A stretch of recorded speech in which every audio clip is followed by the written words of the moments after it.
Hello and welcome to Will Watches. This is my review for The Last Night in Soho. So the first part of this review will be spoiler free, and right at the end I have a few things that are a bit more spoilery that I want to talk about, because I think for this I'm very conflicted on the film. There's a lot of things that I did like, especially the more technical side, the cinematography and the filmmaking side, but some of the messaging in the movie can be a little bit muddy, I think, and that's one of the worst things that you can be when you're telling this type of story, because if you don't already know, the story deals a lot with themes of sexual assault and sexual violence and prostitution and things of that nature.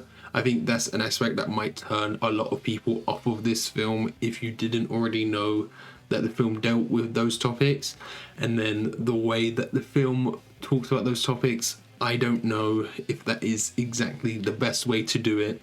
I'm not sure if Edgar Wright was the best person to tell this story for this subject matter, and I don't know if I'm the best person to talk about it and critique this subject matter, you know? I know he did have a woman who helped write the story, Christy Wilson Caris, but I still don't know if this was the best story for Edgar Wright to tell, I guess, because it is a very heavy subject matter. I think especially at the start of the movie, I felt like maybe it was being a bit too heavy-handed, and then towards the end of the film, I'm really not sure what the message it was trying to send was. Okay, so in terms of the things I liked, before I get into some of the negatives, I really liked the London setting. It was really cool seeing Soho, because it's kind of a place that I've been to a lot. I know Soho like the back of my hand, so it was great seeing all of these places that I recognised. I really liked Thomasin McKenzie in this. I thought she did a great job. I thought a lot of the performances in this were really good. Matt Smith, Anna Taylor-Joy, they were both great, but I think their roles were weren't as important as the marketing made them out to be. And I think there were some other actors who did a really great job with their characters as well. It was also really cool seeing the university experience portrayed on screen, because we have this funny thing where it seems like high school is used a lot more than university, and especially when there's like themes of like drug use and sex and these more mature themes, but the setting is in a school. It makes so much more sense for that setting to be at university, where all of the characters are over age, I guess. But it was great seeing that kind of university experience, because there's a lot of cool things you can do with that, and I thought it was really relatable. A lot of the things in there, you know, sometimes not getting along with your housemates, a lot of the things that happen with kind of the university aspect really hit home for me, so that was really cool.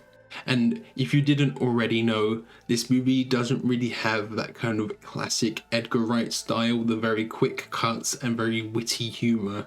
You know, this is a very different turn for Edgar Wright. So if you're going into this expecting that kind of classic Edgar Wright style, this isn't what you're getting. That's not the experience that you're getting from this movie. The experience of this movie is more of a kind of more traditional horror / thriller type of movie. And although I did really enjoy a lot of aspects of this movie, I don't think it amounts to anything as special as some of Edgar Wright's other films. It just doesn't have the rewatchability, or I don't think it will have the kind of cultural impact that a lot of his other work does have. I do think in general the film is very well made, well executed, well shot, and there's like a few times where there's some like noticeable CGI, but I feel like most people look past that. I kind of look past it as well. I think Terence Stamp and Diana Rigg, they were kind of standout performances here, because they weren't in the marketing much either, so I didn't think they would have that big of a role in this, but they did really well. Their characters were probably the most interesting in the movie. Maybe it's just because they had a little bit of mystery around them. There were some characters that were bullies, I guess, and I did think maybe it was a bit too on the nose how much of a bully they were. It just felt a bit too heavy-handed. I feel like there's some things in this movie that were just a bit too heavy-handed. They could have been handled with a bit more subtlety and elegance than they were, I guess. And then I don't know if there was product placement in this, because I saw a lot of things that you would see, you know, there's some scenes that happen in pubs and they have like the beers in the pub, and some shots I wasn't sure if it was product placement or if it was just there to immerse you, because I'm so used to American product placement. When I see product placement for things that I typically see in England, I'm just like, is that product placement or is it just there in the background as part of the scene because it's set in England, you know? Especially with the beers in the pub. There's some shots where there's like a character where I am, and then like just around here there's like a beer and you can see the whole branding for it. And I'm just like not sure if that was product placement or not. Okay, so in terms of spoilers, it's just kind of towards the end, I really wasn't sure what the film was trying to say about Sandy, about Alexandra as an older woman, especially when all of the ghosts of these men, they were like asking for help. And I wasn't sure if the film was trying to say that these men weren't bad men, or because that feels like it's going against the other things that have been said in the movie, because there's, you know, a lot of men in this film were very creepy, and there was like catcallers and people doing pickup lines, and there's a lot of like creepy men in the movie, and I just really wasn't sure what that moment was trying to say. Was it a kind of not all men moment? Was it trying to make us feel sympathetic for these men that Sandy had killed?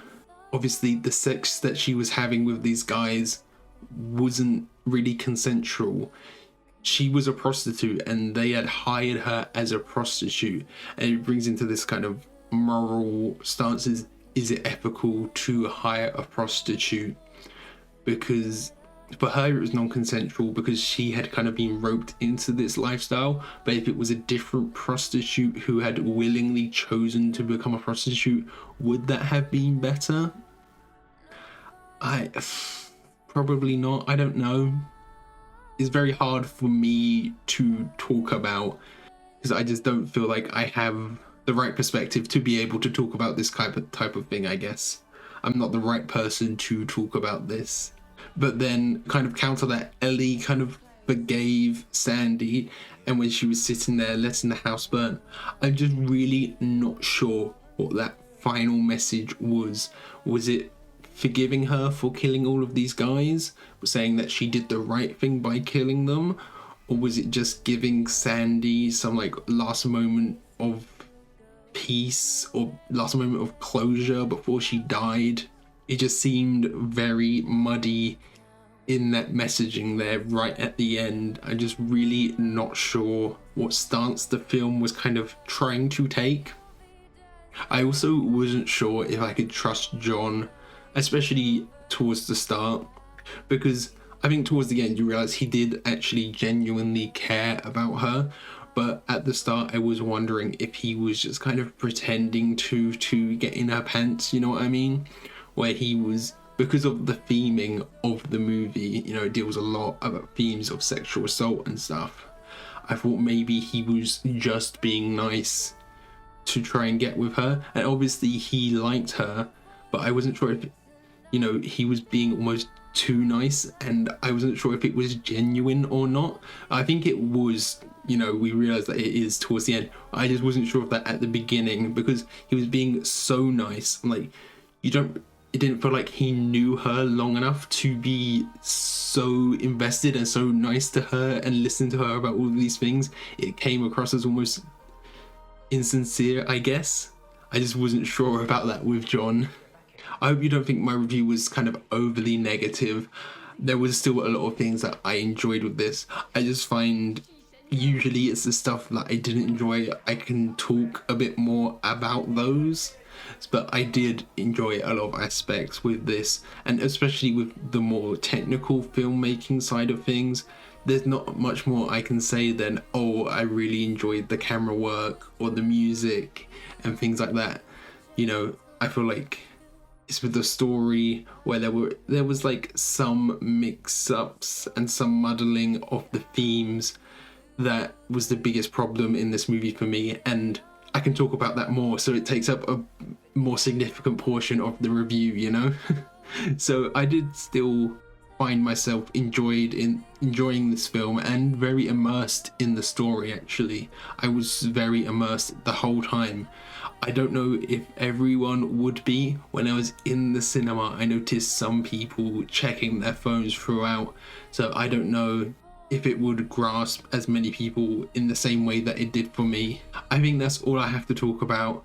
So thank you for watching. I hope you enjoyed this review. If you did, consider leaving a like or a comment. And if you really loved it, be sure to subscribe to keep up to date for all the future videos. So yeah, thanks for watching. Bye.